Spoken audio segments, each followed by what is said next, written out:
लक्ष्मीनगर भागातील पाण्याचे नळ कोरडे असल्याने नागरिकांनी जिल्हाधिकाऱ्यांकडे धाव घेण्याचा इशारा दिलेला आहे। त्यामुळे आता संभाजीनगरचा पाणी प्रश्न पेटण्याच्या उंबरठ्यावर आहे। पाहूयात सविस्तर या बातमीमधून। सातारा शहरालगत संभाजीनगर ग्रामपंचायत हद्दीतील लक्ष्मीनगर परिसरात तीव्र पाणी टंचाई निर्माण झाली असून नळांना अत्यल्प किंवा अजिबात पाणी येत नसल्याने नागरिक संतप्त झाले आहेत। महाराष्ट्र जीवन प्राधिकरणाकडून एक दिवसाआड पाणी पुरवठा होत असल्याचा दावा केला जात असला तरी प्रत्यक्षात शेवटच्या टोकापर्यंत पाणी पोहोचत नसल्याने आता हा प्रश्न पेटण्याची चिन्हे दिसू लागली आहेत। दरम्यान सोमवारी नागरिक जिल्हाधिकाऱ्यांची भेट घेऊन थेट गाऱ्हाणे मांडणार असल्याची माहिती पुढे आली आहे। मी विनायक भोसले, साई दर्शन हाऊसिंग सोसायटीचा चेअरमन। ही आमची साई दर्शन हाऊसिंग सोसायटी जवळजवळ 30 कुटुंब इथे या ठिकाणी राहतात।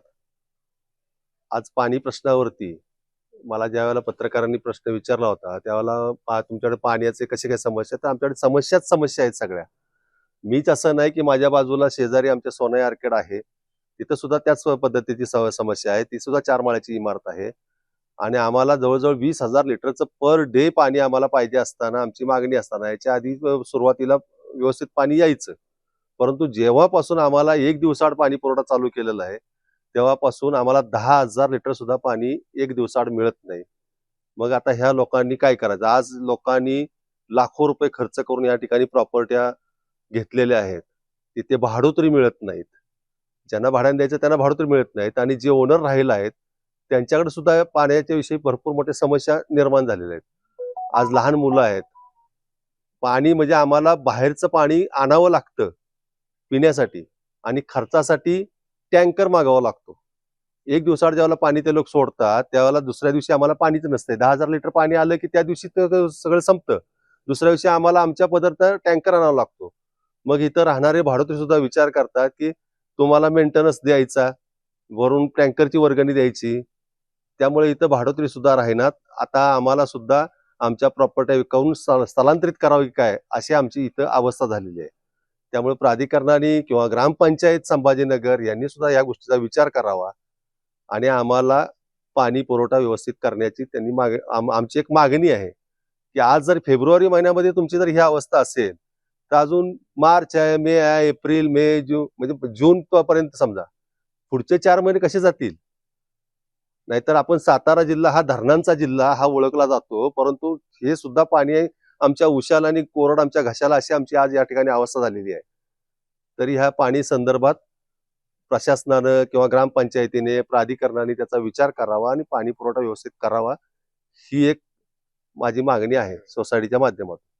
ग्रामपंचायत असेल, प्राधिकरण असेल, त्यांना तुमच्याकडनं काय सोसायटीकडनं पत्रव्यवहार वगैरे झालेले? ग्रामपंचायतीला आम्ही वारंवार तोंडी सांगितलेलं आहे, पत्रव्यवहार आम्ही प्राधिकरणाला सुद्धा केलेला आहे। आमच्याकडे तुम्ही जेव्हापासून तुम्ही एक दिवसाचा पाणी पुरवठा, एक दिवसाआड पाणी पुरवठा चालू केला तेव्हापासून आमच्याकडे पाणी पुरवठाच कमी येतोय। बरं, पाणी तुम्ही सोडलं, सकाळी एकदा सोडताय ते पण 10,000 लिटर मिळतंय, संध्याकाळी कधी कधी पाणीच येत नाही। मग आम्हाला अचानकपणे आम्ही टँकर मागवायचे, मग टँकरचे भाव सुद्धा आता 1,200 रुपये, 1,400 रुपये, म्हणजे ही आता ती अवस्था झालेली आहे। मग कधी कधी आम्हाला असा प्रश्न पडतो की यार टँकरवाल्यासाठी हे पाणी बंद करतात की काय? त्यामुळे हे सुद्धा कुठेतरी आमच्या मनामध्ये त्या शंका त्या निर्माण व्हायला लागल्यात। या आमच्या महत्वाच्या समस्या आहेत। सोडून जावं की काय एवढे विचार करायला लागले की एक दिवसाआड एकतर पाणी येतं। सोसायटीची रिक्वायरमेंट आमच्या 20,000 लिटरची आहे आणि 10,000 लिटर सुद्धा पाणी येत नाही। तर त्यासाठी प्रशासनाने किंवा आणि विशेष म्हणजे की आता इलेक्शनच्या दरम्यान आठवडाभर अगदी रेग्युलर पाणी येत होतं, म्हणजे आज पाण्याची जर कमतरता आहे म्हणावं तर हे असं नाही झालं। जसं झालं तर त्यासाठी प्रशासनाला लवकरात लवकर काहीतरी ह्याच्याबद्दल निर्णय घ्यावा। आणि आणखी एक म्हणजे की ड्रेनेजचे महाभयंकर प्रॉब्लेम आहे ड्रेनेजचे पण, तर तो पण आमचा प्रश्न सोडवण्यात यावा ही विनंती करते। मी संतोष ढाणे, सोनाई आर्किटेक्ट, मी इथला रहिवासी आहे। आम्ही आमचा बहुमूल्य म्हणजे किमती वेळ किंवा किमती पैसा याच्यात लावलेला आहे आणि या ठिकाणी पाण्याची अतिशय गंभीर परिस्थिती आहे। 2015 पासून आम्ही पाण्यासाठी म्हणजे वारंवार प्राधिकरणात गेलो, ग्रामपंचायतीकडे गेलो, त्यांना आम्ही लेखी स्वरूपात अनुमोदन दिलं, सर्व काही आम्ही केलं, पण पाणीचा हा प्रश्न आमचा सॉल्व्ह झालेला नाही। आणि आम्ही बघतो सकाळचं मॉर्निंग वॉकला जात असतो, समोरच आमच्या देखत म्हणजे मोटर लावलेला पाणी वडून गाड्या धुतात मोठ्या मोठ्या गाड्या धुतात, रस्त्यावर पाणी मारतात आणि आम्हाला पाणी अक्षरशः 3-3 दिवस पाणी येत नाही प्यायला. इतकी हाल अवस्था आहे की आम्ही म्हणजे वॉशरूमला जायला पाणी नसतं कधी कधी. आणि आमच्या महत्त्वाचं काय, आमच्या इथून उतारा असल्यामुळं सगळं पाणी सरस पाणी खाली निघून जातं आणि आमच्या इथं पाणी म्हणजे उतारा असल्यामुळे तिकडे पाणी भरपूर प्रेशरनं खाली जातं, आमच्याकडे येतच नाही. आम्ही त्या हा बी पॉईंट प्राधिकरणाला जाणून दिलेला होता, पण त्याच्यावर बी आमचं काय त्यांनी काय एवढं काय लक्ष दिलं नाही.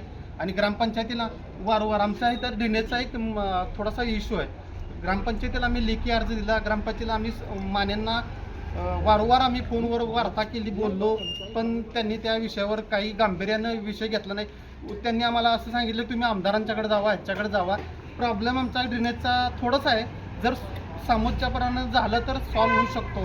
तो एक पाणी अतिशय आमच्याकडे पाणी ज्या लिमिट पाहिजे, ज्या प्रेशरनं पाहिजे ते प्रेशर येत नाही आणि पाणी कमी प्रमाणात येतं आहे. अतिशय आम्हाला पाण्याची आवश्यकता आहे. 30 फ्लॅट आहेत आमच्या इथं, 30 जण राहणार आहेत ते, 30 परिवार आहेत ते. त्या 30 परिवारामध्ये आणि पाणी येतं 10,000 लिटर बी येत नाही एक दिवसाड. सकाळी आलं तर दुसऱ्या दिवशी संध्याकाळी पाणी येतं आहे. त्या पाण्याला प्रेशर बी नाही आणि लाईट बिल, पाणी बिल, त्यामुळे आम्ही परत मोटरीनं पाणी वर उचलतो, त्याचा खर्च, इलेक्ट्रिकचा खर्च सर्व पाहता आम्हाला म्हणजे इथं नको असं झालेलं आहे. थँक्यू. प्राधिकरणाकडून आपल्याला काही याबाबत सूचना आल्यात का? त्यांनी मीटर लावलेलं आहे आपल्या इथं, वर्षानुवर्षे हे प्राधिकरणवाले बिल घेत आहेत. तुमचं काय म्हणणं आहे प्राधिकरणाबाबत? आमचं एवढंच म्हणणं आहे की प्राधिकरणानं योग्य रीतीनं आम्हाला पाण्याचा पुरवठा करावा. पाणी अतिशय कमी येतं, पाण्याचं प्रेशर नसतं आणि पाणी नसल्यामुळं सगळं प्रॉब्लेम येतोय. पाणी त्यांनी निरंतर पाणी द्यावा. मागच्या आठवड्यात इलेक्शन होतं तर पाणी भरपूर सतत आलेलं होतं. मग अशाच वेळी येते पाणी तर दुसऱ्या वेळी काय येऊ शकत नाही. त्यांचं नियोजन ह्या आठवड्यात कसं चाललं, इलेक्शन असलं की पाणी भरपूर येतं आहे, बाकी वेळेला येत नाही आणि आलेलं पाण्याचं प्रेशर खाली जातोय. आमच्या इथं पाणी थांबतच नाही. पंचायत समिती आणि जिल्हा परिषद निवडणूक होत्या, यावेळेस आपण पाणी प्रश्न असताना देखील निवडणुकीसाठी आपण मतदान केलंय का? हो केलेलं आहे, आम्ही मतदान केलेलं आहे. तुम्हाला काहीतरी अपेक्षा असतील ना पंचायत समिती सदस्यांकडनं? पंचायत समिती सदस्यांकडूनच्या अपेक्षा आहेत, भरपूर अपेक्षा आहेत सगळ्यांच्याकडून. पाण्याचा मेन अपेक्षा आहे. आम्ही त्यांना वारंवार लेखी बी दिलेलं आहे, ग्रामपंचायत दिलेलं आहे, प्राधिकरणानं दिलं आहे. येऊन आम्ही आमदार महेश शिंदे साहेब इथं आलेले इलेक्शनच्या वेळेस, त्यावेळेस त्यांना बी आम्ही सांगितलेलं आहे, म्हणून आम्ही सगळ्यांना सांगितलं आहे. पण पाण्याचा हा प्रश्न काय 2015 पासून आम्ही हा प्रश्न ही करतोय, पाण्याचा प्रश्न. म्हणजे आता तुम्ही संभाजीनगरमध्ये राहत असून एवढे पैसे खर्च करून फ्लॅट घेतले, पण तुम्हाला पाण्याविना तुम्हाला घर आता सोडण्याची जवळपास चिन्हच आहेत तुमची सोडण्याची. अगदी बरोबर आहे. आम्हाला असं वाटतं आणखी पाणी नसल्यामुळे आम्हाला काही फ्लॅट खाली आहेत, भाडोत्री सुद्धा भेटत नाहीत. अक्षरशः आम्ही आमच्या आयुष्याची पूर्ण पुंजी लावलेली आहेत, जर त्या फ्लॅटला एक भाडोत्री भेटत नाही पाणी अभावी. आम्ही म्हणजे पाण्याचा हा मोठा प्रश्न आहे. काय सांगाल प्रशासनाला? प्रशासनाला आमची एक कळकळीची विनंती आहे की पाणी हा आम्हाला निरंतर पाणी हा जीवनाचा आवश्यक वस्तू आहे. पाणी आम्हाला भेटलं पाहिजे, हा आमचा मूलभूत हक्क आहे आणि प्रशासनानं लवकरात लवकर त्याच्यावर पाण्याचा नियोजन करावं. पाणी आपल्या सातारा जिल्हा हा धरणांचा जिल्हा, पाणी म्हणजे इतकं मुबलक पाणी आहे की पाणी आपल्याला दिलं पाहिजे त्यांनी. धरणांचा जिल्हा असून पाणी जर आपल्या उशाशी पाणी असून आम्हाला भेटत नसलं तर मग त्या जिल्ह्यात राहण्यात किंवा या फ्लॅटमध्ये या संभाजीनगरमध्ये राहण्यात, साताऱ्यात राहण्यात काही अर्थ नाही. मग आम्ही आमच्या इथून 10 किलोमीटर माझं गाव आहे, तिथं जाऊन राहू शकतो. याच ठिकाणी रस्त्याच्या कडेला पलीकडं माने कॉलनी आहे, तुमच्या रस्त्याच्या अलीकडं हा प्रश्न आहे, परंतु पलीकडं काही प्रॉब्लेम नाही आहे कोडोलीमध्ये, फक्त संभाजीनगर पुरताच हा प्रॉब्लेम आहे. हो बरोबर आहे, कारण त्या एरियात त्या खालच्या प्राधिकरणाचं म्हणजे नदीवरून जे पाणी येतं त्या प्राधिकरण आहे का कशाचं आहे ते पाणी, कोडोली ग्रामपंचायतीचं पाणी आहे. कोडोली ग्रामपंचायतीचं पाणी तिथं अक्षरशः पाणी ओव्हरफुल होतंय. तिथं बी आमच्या गावातले तुम्हाला काय वाटते, कोडोली ग्रामपंचायत मध्ये पहिले जे संभाजीनगर होतं तसंच हवं होतं का जे संभाजीनगर नवीन झालंय ते नको होतं? नाही, ते जे पहिलं होतं आमचा मूळ पाण्याचा प्रॉब्लेम आहे. पाणी आम्हाला संभाजीनगर ग्रामपंचायतीत द्यावं, प्राधिकरणात द्यावं. ॲक्च्युली आम्ही जर वीज कर, आरोग्य कर संभाजीनगर ग्रामपंचायतीमध्ये भरतो आणि मेंटेन सगळा कर आम्ही त्यांना भरतो, तर ग्रामपंचायतीनं आम्हाला पाणी सप्लाय करावं. कारण पाणी अतिशय आम्हाला गरजेचं आहे, कारण सारा कर आम्ही त्यांच्यापाशीच भरतो. तुम्हाला काय वाटतं, जाणून बुजून इकडं टँकर लॉबी वगैरे काय असावं की मुद्दामून पाणी याच ठिकाणी सोडत नाहीत व टँकरनी पाणी पुरवठा करण्यासाठी हे प्रयत्न असावेत का कोणाचे? नाही, हा एक महत्त्वाचा प्रश्न आहे. ह्याच्या मागे हा बी लॉबी काम करू शकते, कारण आठवड्यापूर्वी जर पाणी व्यवस्थित येतं आणि परत नंतर पाणी बंद होतंय आणि आमचे वारंवार टँकरचा खर्च आहे, टँकर 1500 1000 म्हणजे ते म्हणतील त्या तेवढं पैसे आम्हाला द्यावे लागतात, एक्स्ट्रा पैसे आम्हाला खर्च करावे लागतात आणि त्या असणार बसली असल्याशिवाय असं मतगणना झाल्यानंतर ही समस्या वाढली गेली. जेव्हापासून निवडणूक डिक्लेअर झाली त्या काळामध्ये पाणी उच्च दाबाने येत होतं, परंतु जसं मतगणना झाली त्याच्यानंतर पाण्याचा दाब हा कमी झाला. त्याच्यामुळे पाणी खूपच कमी येतं. महिलांची जी समस्या आहे त्या समस्या. मॅडम, काय सांगाल, दिवसभर तुम्ही घरामध्ये असता, पुरुष कामाला जात असतात, काय सांगाल पाणी समस्येबद्दल संभाजीनगरमध्ये काय विषय आहे? ॲक्च्युली खरं बघायला गेलं तर मी दिवसभर घरात नसते, आम्ही 9ला घरातून जातो, पण आमच्याकडं 7:30-8ला पाणी येत आहे, खालून सोडावं लागतं ते, आणि हार्डली 15 मिनिट पण पाणी राहत नाही, की त्या 15 मिनिटासाठी एवढी धावपळ करून म्हणजे अक्षरशः जॉब सोडावून घरात बसावं काय, असं कित्येक तरी वेळा झालंय की पेशंट वाट बघत असतं तिकडे आणि पाणी नाही म्हणून सांगावं लागतं पेशंटला की नाही बाबा आज येऊ शकत नाही. ह्याच्यावर खरंच मॅडम, यामध्ये महिला वर्गाचा मोठा भाग आहे, कारण सकाळपासून संध्याकाळपर्यंत महिलांना जास्त करून पाण्याचा वापर जास्त होतो, पण पाणीच नसेल तर पुरुषांना उत्तर द्यायचं काय, हा मोठा तुमच्या समोर प्रश्न उभा आहे. काय सांगाल प्रशासनाला तुम्ही यावर?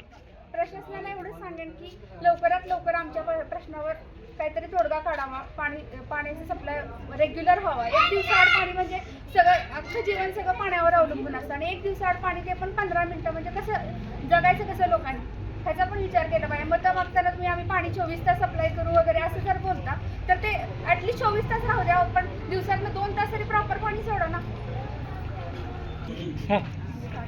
चालेल. इथे खूप पाण्याचा प्रॉब्लेम आहे. आम्ही इथे 2-3 वर्षापूर्वीच राहायला आलो आहे. आम्ही पण आता जस्ट फ्लॅट घेतला आहे, पण आम्हाला इतका पश्चाताप झाला इथे फ्लॅट घेऊन. इथे पाण्या आल्यापासून अक्षरशः 2 ताससुद्धा पाणी घरात येत नाही.